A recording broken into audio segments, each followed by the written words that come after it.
Hello Manish, welcome. अच्छा लग रहा है कि आपने अपना वादा निभाया और आप आए हो। कैसा लग रहा है आज जल्दी उठकर, क्योंकि मैंने आपको आज जल्दी बुला लिया। मैम आज अच्छा लग रहा है। सुबह सुबह उठा, आज अपने जोधपुर का मौसम भी बहुत साफ है, बारिश हो रही है। और सुबह उठती मैं जैसे ही छत पे गया तो मुझे पूरा वातावरण एकदम साफ दिखा था। और मन में भी अच्छा लगा मैम कि बहुत अच्छी फीलिंग्स आ रही थी उस टाइम पे जब मैं सुबह गया था। और काफी दिनों बाद आज मतलब ना सुबह उठ पाया हूँ, बाकी डेली रूटीन के अंदर हम नहीं उठ पा रहे थे। ऐसे लग रहा है ना जैसे आज पेड़ पौधे, एनवायरमेंट, दीवारें सब धुली धुली सी कितनी अच्छी लग रही है। बिल्कुल मैम, सब साफ है आज।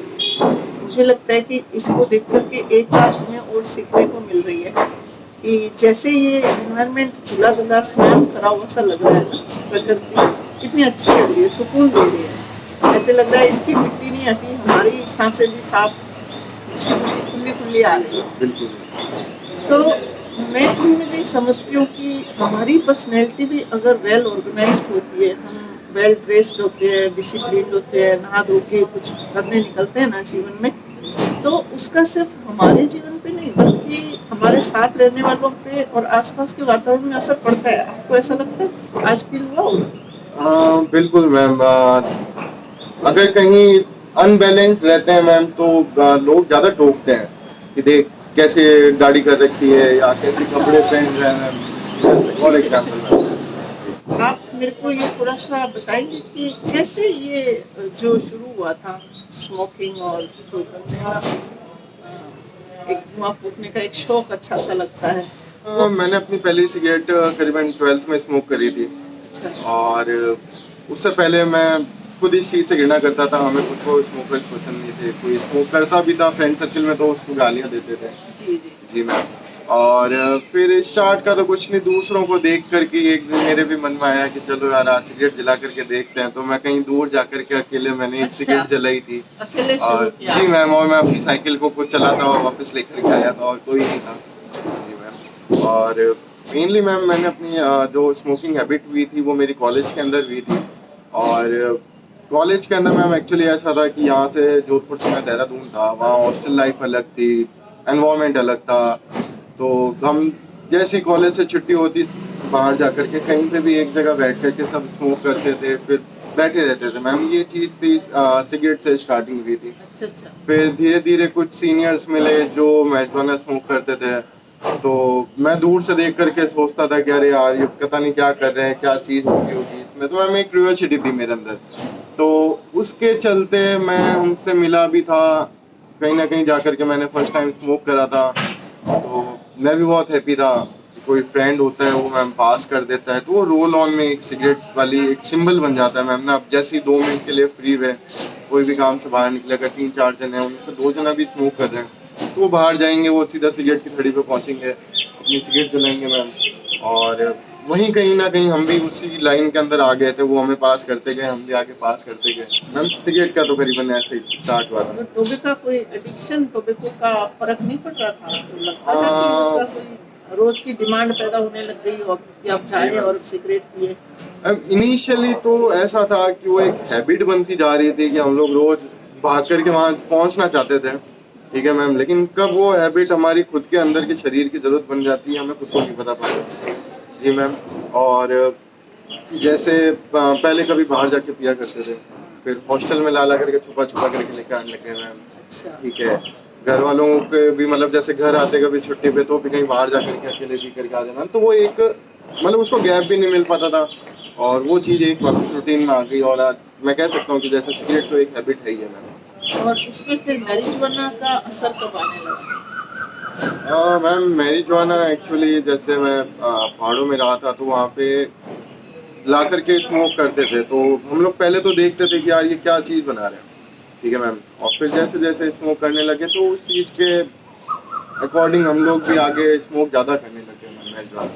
ठीक है मैम। और इनिशियली सही था मैम। ठीक है आपको ऐसा तो नहीं कि वहाँ कोई टोकने वाला नहीं था इसलिए आप उस फ्लो में चले गए? मैम। एक कारण ये भी आप बोल सकते हो कि हम अपने टीचर्स और कोई जो बोलते थे उनको तो पागल समझते थे कि आप क्यों बोल रहे हो मैं। अच्छा अच्छा। ठीक है, आप सलाह क्यों दे रहे हो जब हम आपसे लेना नहीं चाहते हैं। हाँ। और अकेले स्मोक करते ही थे मैम, एक कमरे के अंदर बैठे हैं, सारे फ्रेंड सर्कल वाले इकट्ठे हो जाते हैं, हंसी मजाक करते रहते थे मैम। इसका बिहेवियर भी कुछ ऐसा ही होता है इसमें, या तो बहुत ज़्यादा इमोशनल हो जाता है इंसान, या फिर बहुत ही ज़्यादा हाइपर हैप्पी हो जाता है मैम। तो वही चीज़ थी जिसको हम लोग एंजॉय किया करते थे मैम। फिर इसके बाद क्या हुआ? कॉलेज क्लासेस बंक होना हाँ। और रूटीन डिस्टर्ब होना हुआ था ना? फिर वो कैसे होता गया? Please explain honestly. बिल्कुल मैम, ये चीज़ भी कहीं ना कहीं अफेक्ट करती गई हमें आगे। ठीक है। पहले सिंसियर स्टूडेंट थे, फर्स्ट ईयर को मैं अगर अपना गिनूँ तो फर्स्ट सेमेस्टर तो कंप्लीट मेरा मतलब अटेंडेंस थी। सेकेंड सेमेस्टर तक आते आते वही अटेंडेंस 60-70% पे पहुंचाई। और सेकेंड ईयर से तो मैम बस कॉलेज से दिखाने के लिए, मुंह दिखाने के लिए पहुंचते थे, बाकी अपने इन्हीं किसी सर्किल में बैठे रहते थे। और क्या होता था उस टाइम? मैम उस टाइम पे मतलब जैसे बेसिक एक हैबिट बताऊं तो हम लोगों को घूमना पसंद है, एंजॉय करना पसंद है। सर्किल के साथ गए कहीं मूवी देखने बैठ गए, वो चीज़ अच्छी है मैम। बस वही है, घूमना फिरना, और जिसे कहते हैं ना, ऐसा लगता था कि जैसे पर निकल आए हैं मैम, हवाओं में उड़ रहे हैं, आप वो समझ सकते हैं। अच्छा, आपको ये लग रहा था कि ऐसा करने से हमारे पर निकल आए और हवाओं में उड़ते और जी हम जी एंजॉय करते थे। बिल्कुल। अच्छा, थोड़ा सा मुझे याद करके बताएंगे कि क्या 12th से पहले आप जीवन में खुश थे या नहीं? उस टाइम क्या आपको ऐसा नहीं लगता था बचपन तो बड़ा अच्छा होता है और मुक्ति का आनंद का एक फ्लो है, जीवन यात्रा का ये हिस्सा है जो बहुत मजे का मैम बिल्कुल मैम, खुशी ऐसा तो मैम नहीं ऐसा है नहीं ना था कि कि कोई कोई गम उदासीन था। लाइफ जी मैम, ऐसा तो हाँ नहीं ना? मैम, अपनी अचीवमेंट्स पे हमें बहुत खुशी मिलती थी। हाँ, और काफी कुछ अचीव भी करा है मैम, गेम्स जैसे भी मैं। करते होंगे, जी बिल्कुल मैम, मैं त्योहार बहुत भी अच्छा मनाते स्पोर्ट्समैन। होंगे, हाँ है ना? जी मैम, बिल्कुल मैं स्पोर्ट्स में काफी अच्छा था। त्योहार मैम, लास्ट जो याद आते हैं वो वही बचपन था जिसमें अच्छे त्योहार मनाए गए थे। फेस्टिवल, जी बर्थडे, बिल्कुल सभी बिल्कुल बर्थडे मैम। पे लोगों के दोस्तों के जाना, वहाँ जी एंजॉय बिल्कुल करना। मैम उस बिल्कुल। टाइम कैसे एंजॉय करते थे? थोड़ा सा याद करो तो। जैसे बर्थडे वगैरह मनाते थे तो क्या करते थे? मैम कुछ तो बचपन वो बचपन 12th की से बात थी पहले। मैम, 12th में 11th में कहीं जाते थे, खाना पीना मतलब वो चीज़, जैसे जहाँ अगर हमारे आज बियर की बोतलें खुल रही हैं, हाँ, वहाँ पे कहीं केक पेस्ट्रीज और खाने पीने की चीज़ें हुआ करती थी। और उसे खा करके भी हम इतना एंजॉय करते थे कि अरे वाह, आज हमने ये चीज़ खाई है। और जी कुछ मैम। गेम्स और वगैरह करते होंगे। हाँ, मैं स्पोर्ट्स में मैम काफ़ी पहले से था। स्पोर्ट्स तो मैं डेली रूटीन में मेरे था ही था। मैं कम से कम 2 या 3 घंटे मैं स्पोर्ट्स में खेलता था। तो उसको करके भी सेटिस्फेक्शन तो लगता ही था ना जी जीवन मैम, वो में, मेरी एक बहुत अच्छा। अचीवमेंट थी मैम। मेरे को आज भी अगर लाइफ के अंदर मैं पीछे मुड़ करके देखूँ तो उसके लिए मेरे को बहुत अच्छे मतलब प्राइज भी मिले हैं, मैं अच्छे अच्छे लेवल पे खेला हुआ भी हूँ। तो मैम वो एक अचीवमेंट थी, लोग उसकी तारीफ भी किया करते थे, हमें खुशी मिलती थी मैम कि हमें कोई आगे वापस प्रोत्साहित कर रहा है, आगे कुछ बताता था, बोलता था कि ये देखो ये मनीष कितना बढ़िया आज खेल रहा है, ये पढ़ने में भी अच्छा है, ये ऐसा भी है वैसा भी है। अच्छा, उसी दौरान अब जब आपने 12th से शुरू किया ये सब, उसके बाद का आप याद करें कुछ अचीवमेंट तब भी तो लिए ही होंगे। आप बताओ कुछ अचीवमेंट तब भी 7 सालों का कोई अचीवमेंट कुछ भी हो, कुछ तो किया ही होगा जब आप ये कह रहे हैं कि ये तो नॉर्मल चीज है सर्किल में, लाइफ में। तो आप अचीवमेंट भी बताओ मुझे। मैं ऑनेस्टली बोलूँ तो कॉलेज लाइफ के अंदर कोई ऐसा अचीवमेंट पा तो नहीं पाया। स्पोर्ट्स में मैं तब भी था, मैं अपने सेकंड ईयर तक मतलब अभी तक कॉलेज की टीम में था। ठीक है। और फिर ऐसी हैबिट हो गई थी मैम, हमारा खुद का स्टेमिना कम हो जाता है स्मोकर्स का, तो फिर इतनी रनिंग और इतनी स्पोर्ट्स के अंदर भी रुचि कम होती गई, अपने कमरे पे बैठे ज़्यादा रह गए मैम। और कहीं ना कहीं वो लॉस ही है मैम ना, कि उतना नहीं अचीव कर पाए। तो आज का हमारा दिन है ना, वास्तव में तो हम ये कहें कि आज हमारे चैप्टर का पहले काउंसलिंग में मेरा ये आपसे एडवाइस होगी कि हम जो कुछ है ना जीवन में, अच्छा या बुरा, जो कुछ अब तक हमने किया है उसे हम एक्सेप्ट करें। और एक्सेप्ट करेंगे तभी हम ये जान पाएंगे कि इसने हमारे जीवन को कैसे प्रभावित किया। तो क्या आपको ये लग रहा है जो अभी हमने डिस्कस किया कि ये जो पहले की लाइफ थी वहाँ भी खुशियाँ थी, उनका टेस्ट अलग था, और जो बाद में आपने मटेरियलिस्टिक उसके ऊपर डिपेंडेंसी के बाद जो खुशियाँ पाई उनका टेस्ट अलग था। लेकिन जो पहली खुशियाँ थी जो 12th से पहले थी, उसमें आपके जीवन में खुशियों के साथ साथ आप कुछ परमानेंट अचीवमेंट भी कर रहे थे, आपका जीवन आगे बढ़ रहा था, उसमें कुछ वैल्यू कुछ पुरस्कार, कुछ नाम, कुछ तगमे आपके जोड़े जा रहे थे, जीवन की वैल्यू बढ़ा रहे थे, ऐसा है ना। और बाद की जो ये एंजॉयमेंट का एक तरीका है जो मटेरियल बेस्ड हो गया, जिसमें आप डिपेंडेंट हो गए हो, इसमें आपके मैम ऐसा नहीं है कि बहुत ज़्यादा कोई लॉस है या फिर इस चीज़ को अगर आप बोल रहे हैं कि टाइम में कोई है, मैम मैं इसके अंदर कहता हूँ कि हमारे पेरेंट्स का बिहेवियर शायद थोड़ा चेंज हो गया था। मैं जैसे मैम 12th से पहले भी देखे तो मैं पढ़ाई में काफ़ी अच्छा था, कॉलेज में भी मेरी पढ़ाई अच्छी थी, लेकिन मैम एक वो कहते हैं ना, विश्वास नहीं था मैम। किसी को अगर आप इसी चीज़ पे गिराओ कि आप सिर्फ स्मोक करते हो और इस वजह से आपका नुकसान हो रहा है, तो मैम अभी मैं इस चीज़ को स्वीकार करने में असमर्थ हूँ। मैम एकदम ये चीज़ ऐसे कैसे है कि हम अब कई व्यक्ति मैंने ऐसे देखे हैं जिन्होंने अपने सारे पैशन पाए हैं, वो आज भी स्मोक करते हैं, उनके हैबिट के अंदर भी है और उनको किसी इस चीज़ से कोई इतना फर्क पड़ा नहीं है मैम। मुझे ये बताओ कि हम लोगों को कई बार देखकर अपने उसको बना लेते हैं, क्या कहते हैं उसको, इंस्पायर करने वाले लीडर बना लेते हैं, लेकिन हमें उनके जीवन की सच्चाई पता नहीं है, ठीक है ना। हकीकत जो डिटेल हकीकत होती है ना, वो नहीं पता होती है। सिर्फ ये देख लेते हैं कि हाँ ओबामा भी गांजा फूकता था, ऐसा यंगस्टर कहते हैं ना कि वो भी फूकता है और वो राष्ट्रपति बन गया, लेकिन वो कैसे फूकता था, कब फूकता था और कब उसने उसको रियलाइज किया होगा, कितनी मात्रा में फूका होगा, या तो हमें उसकी जीवनी पूरी पढ़नी चाहिए, ठीक है ना, तभी हमें डिटेल पता लगती है। पर हम दुनिया की छोड़े, हम तो अपनी, ठीक है ना, आपके पास अपनी समझ है। आप मुझे ये बताओ, क्या आप 12th तक जब पढ़ते थे, क्या आपके पेरेंट्स आप पे फेथ नहीं करते थे? जैसे आपको बताया स्पोर्ट्स में अच्छा था, मैंने फिजिक्स ओलंपियाड भी मैम 11th के अंदर एग्जाम दिया था, मैंने क्लियर किया था उसको, और मेरे पेरेंट्स इतने खुश हुए थे उस टाइम कि यार मनीष तुमने बहुत अच्छी चीज़ अचीव करी है। मैम मैंने अपनी लाइफ के अंदर कहीं ना कहीं नेशनल ओलंपियाड साइंस का था, उसके अंदर भी गया था, वहाँ पर हमारे guest of honour APJ Abdul Kalam थे मैम, ठीक है मैम। तो वो भी मेरे लिए ऐसी सिचुएशन थी कि अरे क्या आज मैंने पाया है, ठीक है मैम। भले ही मेरे वहाँ पे कुछ सेलेक्ट नहीं हुआ था, मैं वापस लौट करके आ गया था, लेकिन सिर्फ उनका एक चेहरा देखना और वो एक मैम बहुत बड़ी हैप्पीनेस थी मैम आज तक। बिल्कुल बिल्कुल। और वही कहीं जब मैम मेरा फेलियर आया तो मैं उस चीज़ को ये कहना चाह रहा था कि मैम उस फेलियर में किसी ने मेरा सपोर्ट नहीं किया, उस जगह सिर्फ एक ही चीज़ सामने आती थी कि आप कहीं ना कहीं गलत हो, आप अपने आप को सुधारो, सिर्फ आप अपने आप को सुधारो। ये आप ठीक कह रहे हैं। समस्या सबसे बड़ी यही आती है हमारे जीवन में कि जीवन उतार चढ़ाव है, एक यात्रा है, लेकिन जब हम इसमें किसी थोड़े से भिन्न रास्ते पे पैर रख देते हैं जिसमें सफलताएं कम और असफलताएं ज्यादा आती है, तो हमारा साथ देने वाले लोग एकदम हमसे कट से जाते हैं और सिर्फ सलाहें और उपदेश हमारे को मिलते हैं, और हमें उस समय बुरा लगता है क्योंकि हम जो कर रहे होते हैं ना उसमें हमें आनंद आ रहा होता है। तो यहाँ हमें एक बात थोड़ी सी समझने की जरूरत है कि आनंद के भी जीवन में दो प्रकार हैं।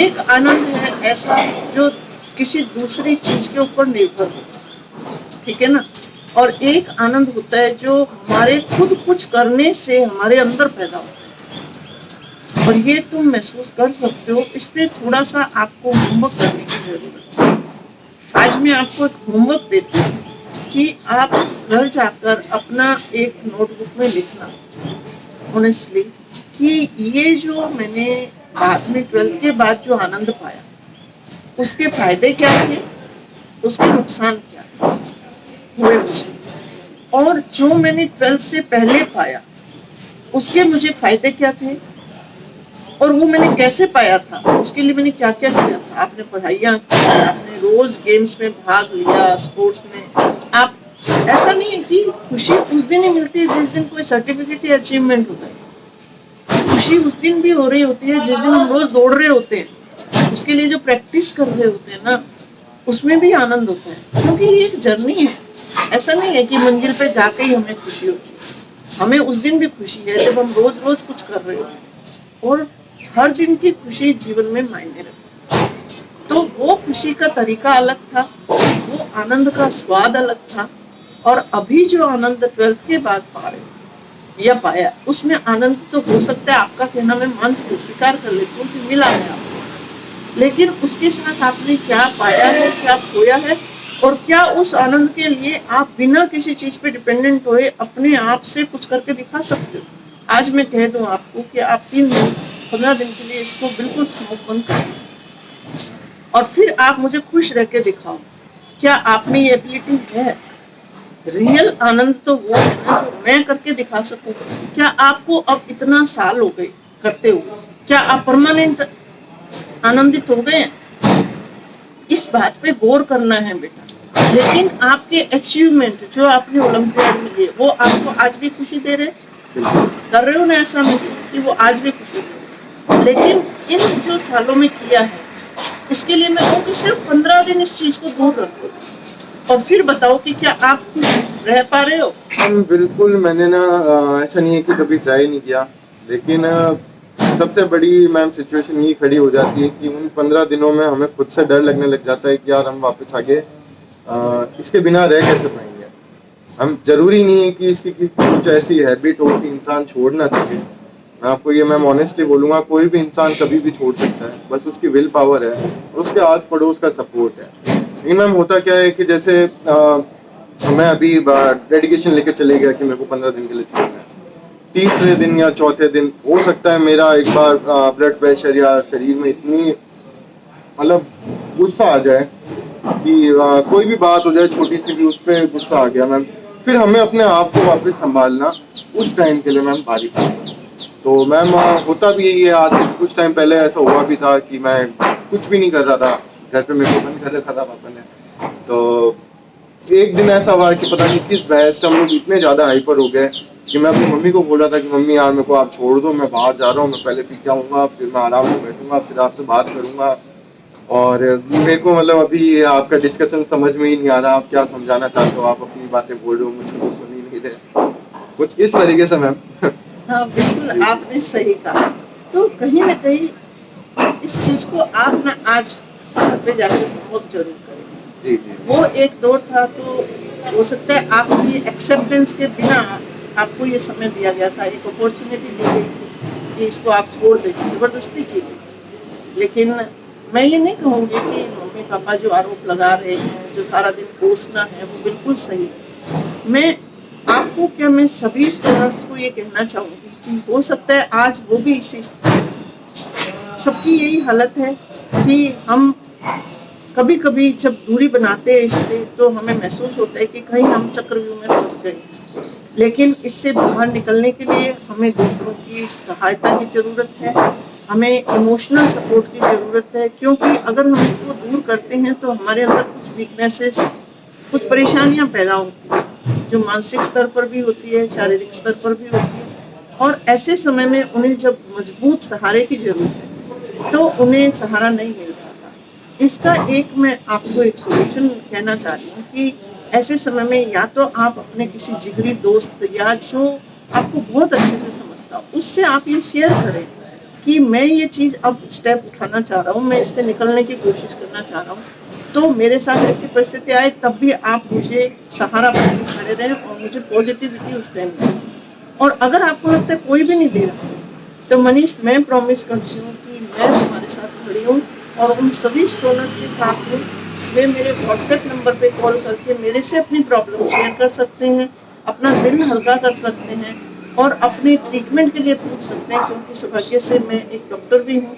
तो मैं उन फिजिकल और मेंटल सिम्टम्स का कुछ मेडिसिनल इलाज बता के डॉक्टरी हेल्प भी कर दूंगी, तो वो इससे बाहर निकलना बहुत आसान होगा। और सबसे बड़ी बात मुझे बेहद खुशी है कि अगर आप ये स्वीकार करते हैं कि हाँ मैं कोशिश करके देखता हूँ कि शायद ये मटेरियल तो मेरी प्रॉब्लम का कारण नहीं है, मैं ये इस पर इल्ज़ाम नहीं दे रही हूँ, पर मैं सिर्फ आपसे रिक्वेस्ट कर रही हूँ कि एक बार हम इसे 15 दिन दूर करके देखें।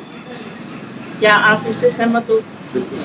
और इससे अगर आपको कोई डर लगता है, कोई फियर या कुछ है, तो वो मुझे आप शेयर जरूर करें। आपने कहा अकॉर्डिंग मैं अपने गुड और बैड हैबिट्स दोनों को अलग अलग एक पेज पे लिख करके मैम उसको कोशिश करूँगा वापस उनके देखने का उनको कि कहाँ मैं गलत हूँ, कहाँ मैं सही हूँ। और दूसरा, बिल्कुल मैं इस चीज़ को क्विट करने के लिए आगे बढ़ूंगा मैम। लेकिन मैम एक चीज़ मैं पूछना चाहूँगा बोलो। कि इसमें मैम इंसान जो स्मोकर्स हैं, मेरा ये कहना है मैम, वो सबसे ज़्यादा अकेले होते हैं। वो अपने अंदर ही अंदर अपने आप को इतना अकेला फील करते हैं मैम, ना तो वो अपनी बात किसी से शेयर कर सकते हैं, ना वो उस चीज़ का सॉल्यूशन ढूंढ सकते हैं, और ना हम लोगों को कभी ये चीज़ समझ में आएगा कि यार ये चीज़ इतनी खराब हो गई है कि तो भाई पूरी दुनिया से कट के अकेला बैठा है। अकेलापन कितना खा रहा है मेरे को। अब यही बात मैं मनीष आपसे जी, भी जी। बताना चाहूंगी और सबसे, कि आप माने या ना माने, लेकिन थोड़ा सा जब आपने प्रॉमिस किया है मेरे साथ चलने का, तो एज ए डॉक्टर मेरी इस बात को एक्सेप्ट कर ले, एक बार एक्सेप्ट कर ले कि ये जो मेडिसिन होती है, मैरिजुआना जो है, वो हमें स्थान, प्लेस, टाइम और हमारा जो स्टेटस है, सराउंडिंग है, उससे हमें बिल्कुल पूरी तरह से डिटैच कर देती है। मतलब उसका ओरिएंटेशन ही हमें नहीं रहता, होश ही नहीं रहता। वास्तव में तो ये स्थिति है। और इस वजह से जब हम खुद दूसरों से नहीं जुड़े हुए, खुद ही कट जाते हैं, क्योंकि कहीं न कहीं हमारे अंदर ये सच्चाई एहसास है कि ये कहीं न कहीं गलत है, जो हमने बचपन से जाना है। लेकिन आज हम इस पे डिपेंडेंट हो गए। इसने हमें अपना गुलाम बना दिया। कहीं ना कहीं ऐसा है कुछ। तो इस थोड़े से फैक्टर को हम आज हटाने के लिए पूरी कोशिश अपने दृढ़ता से हम लगाएंगे, ठीक है, कि हम इसे हटा देंगे। और हम जैसे इसको हटाएंगे तो पहले हमारे अंदर घबराहट भी होगी और इस बात का डर होगा कि अब मैं अकेला पड़ गया, मेरे से कोई बात नहीं करेगा, मेरे को कोई पूछता ही नहीं है, मेरे साथ कोई सर्किल नहीं, मैं कहाँ बैठूं कहाँ। लेकिन मैं आपको याद दिलाऊं कि आपका परिवार है, आपके मम्मी पापा हैं, आपके बहन भाई हैं, फ्रेंड्स हैं और सभी साथी लोग हैं। आप एक बार इनके बिना, इसको लिए बिना फिर से उनके पास जाकर बैठे और कुछ उनसे जितना ही पूछे आप कैसे हैं, आजकल क्या चल रहा है। जैसा नॉर्मली आप फ्रेंड्स को बोलते हैं ना, क्या सीन है भाई, ऐसे काश कि तुम बोल लो, कल परसों में ट्राई करना, पापा को बोलना, पापा क्या चल रहा है। फिर तुम देखना तुम्हारा अकेलापन कुछ सेकंड में दूर हो जाएगा। पर इसको ट्राई करो। और सबसे पहला इसको सॉल्यूशन का भी, ये अकेलापन और ये फीलिंग्स, जो नेगेटिव थॉट्स आ रहे हैं ना, जो तुम्हें उसकी तरफ खींचेंगे, उसको दूर करने का सबसे पहला उपाय है कि अपनी डेली रूटीन थोड़ा अच्छे से शुरू करना। जैसा हम जीवन में कहते हैं, सुनते हैं ना, कि सुबह थोड़ा, जैसा आज अर्ली मॉर्निंग उठे, तो वहां से ही शुरू करना। और फिर जो डेली रूटीन में तुम्हें अच्छा लगे, खुद को घूमो फिरो, खेलो, जिम जाओ, कुछ ऐसा करो। फिर उसके बाद नहाना धोना या नाश्ता पानी, पूजा पाठ, जो भी तुम्हें, या रीडिंग करना, या कुछ थोड़ा गेम खेलना, या कुछ ऐसा करो जिससे तुम्हारा मन हल्का रहे। और उसके बाद घर वालों से, आसपास के दोस्तों से फोन कॉल से मिलने का और कांटेक्ट जरूर करना। अकेले बैठ मत जाओ, अकेले बैठोगे तो अकेलापन लगेगा। आप मिलते जुलते रहना और सबके हालचाल पूछना। सिर्फ ये कोशिश करना कि मुझे आज सबके हाल पूछने, बस ये मैडम ने होमवर्क दिया है और ये मुझे करना है।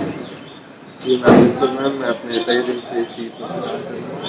और आगे जो भी जैसा भी आपने बताया उसके आगे ऊपर जो इसके रिजल्ट निकलेंगे वो फिर मुझे बताना। जी मैम, बिल्कुल मैम, इसके जो भी रिजल्ट निकलते हैं, जो भी सही चलेगा। तो आज का सेशन हम यहाँ खत्म करते हैं और आप ये होमवर्क जरूर करें, ठीक है।